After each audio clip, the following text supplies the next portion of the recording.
Afghanistan, Iraq সহকারে আফগানিস্তানের যুদ্ধ, ইরাকের যুদ্ধ সহকারে অসংখ্য ভূখণ্ডে বর্তমান ইরান যুদ্ধে আজকের রিপোর্ট পর্যন্ত আমেরিকা নামক এই সন্ত্রাসী জনগোষ্ঠী সারা পৃথিবীতে আজ পর্যন্ত আজকের 3 এপ্রিল পর্যন্ত তারা প্রায় 5 কোটি মানুষকে হত্যা করেছে। তাহলে আমরা কি বুঝলাম? যদি ইয়াজুজ মাজুজ বর্তমান যুগের কোন সম্প্রদায় হয়ে থাকলে যেই যুক্তরাষ্ট্র, আমেরিকা এবং তার নেটো বাহিনী সহকারে সারা পৃথিবীতে যেই সন্ত্রাসী কার্যক্রম পরিচালনা করে বনি আদমের খুনকে জমিনে প্রবাহিত করে দিয়েছে, হাজার সাগর রক্ত প্রবাহিত করে দিয়েছে, এরাই হতে পারে, এরাই হওয়ার সম্ভাবনা বেশি ইয়াজুজ মাজুজ। কিন্তু হাদিসের ভাষ্য অনুসারে এরা ইয়াজুজ মাজুজ নয়। কিয়ামতের আগে তারা আসবে যাদের মোকাবেলা করার জন্য হযরতে ঈসা আলাইহিস সালাতু ওয়াস সালাম পর্যন্ত কি করবেন? অক্ষম হয়ে যাবেন।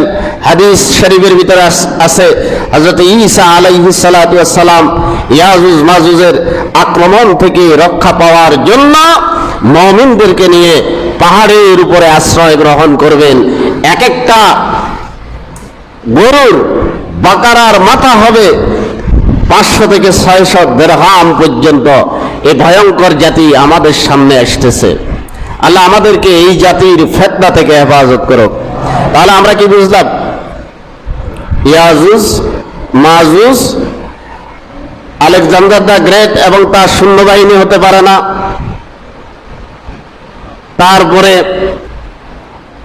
সম্রাট সাইরাস, উনি তো এটা হওয়ার সম্ভাবনাই নেই, যেহেতু ওনার জীবনে উনি কোন রাজ্যে মানুষ হত্যা করেন নাই। তাওরাত কিতাবে সম্রাট সাইরাসের নাম আছে, সুবহানাল্লাহ বলেন।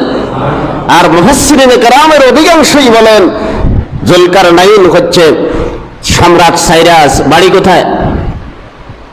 ইরান। বাড়ি কোথায়? আমি গত জুমা বলেছিলাম ইরান এমন ভূখণ্ড যেই ভূখণ্ডে আল্লাহ রাব্বুল আলামিন হযরত ইমাম গাযালি রাহিমাহুল্লাহকে দিয়েছেন, সুবহানাল্লাহ বলেন। ইরান এমন ভূখণ্ড যেই ভূখণ্ডের ভিতরে আল্লাহ রাব্বুল আলামিন হযরত ইমামুল আযম আবু হানিফা রাহমাতুল্লাহ আলাইহিকে পাঠিয়েছেন, সুবহানাল্লাহ। ইমাম আবু হানিফা সহকারে ইমাম আবু দাউদ রাহিমাহুল্লাহকে আল্লাহ রাব্বুল আলামিন ইরানের জমিনে পাঠিয়েছেন।